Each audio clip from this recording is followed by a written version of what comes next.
বন্ধুরা, সবাই কেমন আছো? আশা করি সবাই ভালো আছো। পায়েল বৌদির রান্নাঘরে তোমাদের সবাইকে স্বাগতম। আমার রান্নাঘরে আজকের রেসিপি বেগুন দিয়ে মাছের মাথার কাটা চচ্চড়ি। বন্ধুরা, এই বেগুন দিয়ে মাছের মাথার কাটা চচ্চড়িটা অসম্ভব টেস্টি হয় খেতে। অনেক মাছ মাংসর থেকে অনেক বেশি ভালো লাগে এই ধরনের রেসিপিগুলো। খেতে তো অসাধারণ লাগে বন্ধুরা, তোমরা যা ট্রাই করে দেখতে পারো একবার এরকম। বন্ধুরা, রেসিপিটা ভালো লাগলে লাইক অ্যান্ড শেয়ার করো এবং আমার চ্যানেলটিকে সাবস্ক্রাইব করে দিও। পাশে থাকা বেল আইকনটিকে ক্লিক করো যাতে আমার নতুন রেসিপি সবার আগে তোমাদের কাছে পৌঁছে যাওয়ার জন্য। যারা আমাকে সাবস্ক্রাইব করেছে তাদের অসংখ্য ধন্যবাদ। চলে যাচ্ছি মূল রান্নাতে। নিয়েছি একটা কড়াই, দিয়ে দেবো পরিমাণ মতো সর্ষের তেল। এটা আমি মাছের মাথাটা ভাজার জন্য নিলাম। আর এখন নিয়েছি একটা বড় সাইজের রুই মাছের মাথা। এটাকে নুন হলুদ মাখিয়ে নেব ভালো করে মাছের মাথাটার মধ্যে। নুন হলুদ দিয়ে খুব ভালো করে মেখে নেব মাছের মাথাটা।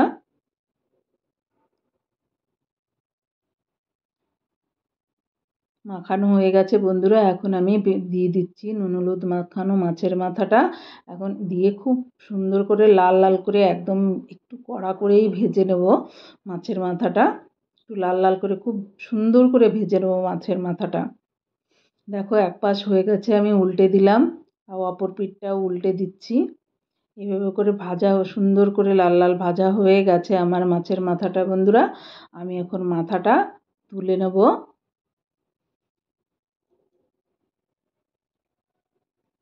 দেখো, সুন্দর করে ভাজা হয়ে গেছে, মাথাটা তুলে নিলাম।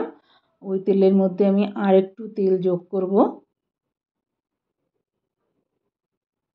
দিয়ে দিচ্ছি আরও অল্প একটু তেল। আর এখন আমি নিয়েছি দুটো মিডিয়াম সাইজের পেঁয়াজ কুচি আর রসুন কুচি।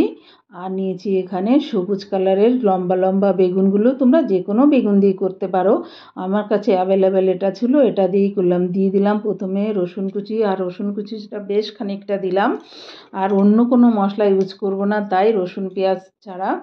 তাই আর দিলাম গোটা 4-5টা শুকনো লঙ্কা। এইগুলোকে রসুনটাকে আমি হালকা ভালো করে একটু ভেজে নেব, কারণ পেঁয়াজ দিলে রসুনটা একটু কম ভাজা হয়, তাই আমি ভালো করে রসুনটাকে একটু হাফ ডান করে নেব, ফুল কড়া করে ভাজবো না। দেখো, হয়ে গেছে ভাজা। আমি এখন পেঁয়াজ দিয়ে দিলাম। দুটো মিডিয়াম সাইজের পেঁয়াজ কুচি করে রেখেছি। তোমরা তোমাদের পরিমাণ মতো নেবে, কতটা বেগুন কতটা মাছের মাথা নিচ্ছ সেই পরিমাণ অনুযায়ী। আমি তো একটা মাছের মাথা নিয়েছি। দিয়ে দেবো অল্প নুন আর অল্প হলুদ, যাতে পেঁয়াজটা তাড়াতাড়ি ভাজা হয়ে যায়। দিয়ে দিলাম অল্প হলুদ একটা দিয়ে পেঁয়াজটাকে খুব সুন্দর করে ভেজে নেব। এটা দিলে তো পেঁয়াজের কালারটাও সুন্দর হয় বন্ধুরা, আর পেঁয়াজটা খুব তাড়াতাড়ি ভাজাও হয়ে যায়। তো পেঁয়াজটাকে খুব ভালো করে ভেজে নেব, তবে আর লাল লাল করে ভাজার দরকার নেই বন্ধুরা, একদম কড়া করে ভাজার কোনো দরকার নেই। দেখো, পেঁয়াজটা সুন্দর ভাজা হয়ে গেছে বন্ধুরা। আমি এখন দিয়ে দেবো এর মধ্যে কাটা বেগুনগুলো। সবুজ বেগুনগুলো নিয়েছিলাম আমি বন্ধুরা, তোমরা যে কোনো বেগুন দিয়ে করতে পারো। আগে একবার করে দেখেছিলাম, সেটা আমি বড় সাইজের কালো বেগুনগুলো নিয়েছিলাম।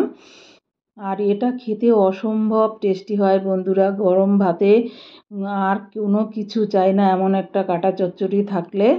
দিয়ে দেব পরিমাণ মতো হলুদ। আগে তো শুধু পেঁয়াজটা ভাজার জন্য অল্প হলুদ দিয়েছিলাম বন্ধুরা, আর এখন আমি সবজিতে যতটা পরিমাণ চাই আমি ততটা দিয়ে দেবো অল্প লঙ্কার গুঁড়ো। ঝালটা যে যার মতো কম বেশি করে নিতে পারো বন্ধুরা। দেবো পরিমাণ মতো নুন, যে যেমন পছন্দ করো তেমন। তবে এইগুলো একটু ঝাল ঝাল বেশি ভালো লাগে বন্ধুরা, তবে তোমরা যে যেমন ঝাল খেতে পছন্দ করো তেমনই দেবে, তার থেকে একটু বাড়িয়ে দিও, দেখবে টেস্টটা অনেক গুণে বেড়ে যায়। আর এটা গরম ভাতের সঙ্গে দারুণ খেতে হয়, দারুণ বন্ধুরা। দিয়ে দিচ্ছি মাছের মাথাটাও, যেহেতু কাটা চচ্চড়ি একদম ভেঙে মেখে এর সঙ্গে একদম মাখামাখি হয়ে যাবে, আর দারুণ খেতে হয়, দারুণ বন্ধুরা। এটা তোমরা একবার ট্রাই করে দেখতে পারো বন্ধুরা। আমি এখন ঢাকা দিয়ে 5 মিনিট মতো রান্না করে নিলাম। দেখো ঢাকা খুলে দেখাচ্ছি। এটাকে ধিমে আঁচেই রান্না করতে হবে বন্ধুরা, একটুও জল পড়বে না এর মধ্যে। জল দিলে কিন্তু খেতে অত টেস্ট আসবে না জল দিলে বন্ধুরা, তাই তোমরা জলটা না দিলেই ভালো হয়। একদম ধিমে আঁচে রান্না করো তবু ভালো। ঢেকে ঢেকে রান্না করলে জল দেওয়ার কোনো প্রয়োজন নেই। জল থেকে প্রচুর পরিমাণে বন্ধুরা, বেগুন থেকে প্রচুর পরিমাণে জল বেরোয়, ওটাতেই হয়ে যাবে। যতটা জল বেরোবে বেগুন থেকে ততটাই হয়ে যাবে বন্ধুরা, তাই এক্সট্রা করে জল দেওয়ার কোনো প্রয়োজন নেই।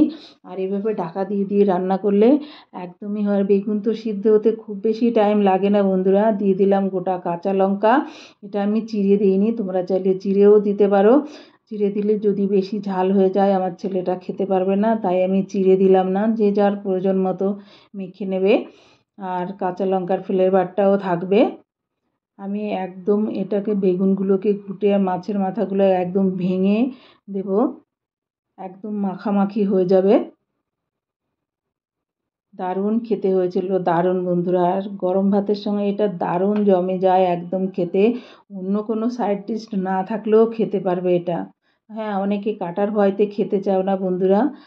এই কাঁটা তো বেশি এমনি কাঁটা থাকে না, বাছতেও অসুবিধা হয় না। তোমরা একবার যারা খাও না একবার ট্রাই করে দেখো, দারুণ খেতে হয়, দারুণ অসাধারণ খেতে। আমার বাড়ির তো সবাই ভালোবাসে খেতে। তোমার বাড়ি সবাই কেমন ভালোবাসে অবশ্যই কমেন্টস করে জানাও। আর বাড়িতে রান্না করে খেলে আমাকে কমেন্টস করে জানিও তোমাদের কেমন লাগলো খেয়ে। এইভাবে রান্না করে আশা করি ভালোই লাগবে সবার। আর এটা ভালো লাগারই কথা বন্ধুরা, এতটাই টেস্টি হয় খেতে। দেখো 2-1টা কাঁচা লঙ্কাও ভেঙে দিচ্ছি। সবগুলো ভাঙবো না, একটা দুটোই ভাঙবো, বেশি ঝাল হলে আবার খেতে পারবে না তাই। দেখো বন্ধুরা, রান্নাটা আমার প্রায় শেষের দিকে। আর আমি এখন দিয়ে দিচ্ছি বেশ খানিকটা ধনেপাতা। এটা অপশনাল বন্ধুরা, তোমরা দিতেও পারো নাও দিতে পারো, তবে থাকলে হাতের কাছে যারা ভালোবাসো অবশ্যই দেবে। আর আগের দিনে মা কাকিমারা রান্না করতো, ওরা কিন্তু দিত না ধনেপাতা, কিন্তু দারুণ খেতে হতো, দারুণ। তাই এখন আমাদের তো আমরা মডার্ন যুগের লোক ধনেপাতা খেতে ভালোবাসি, তাই তো যোগ করি। আর এটা দিলে ভালোই লাগে, ফ্লেভারটা বেশ অন্যরকম হয় খেতে, তো দারুণ টেস্টি হয়। যারা যারা ভালোবাসো তারা দেবে, যারা ভালোবাসো না তারা তো অবশ্যই স্কিপ করবে বন্ধুরা। আর তার জন্য টেস্টের হেরফের হবে না।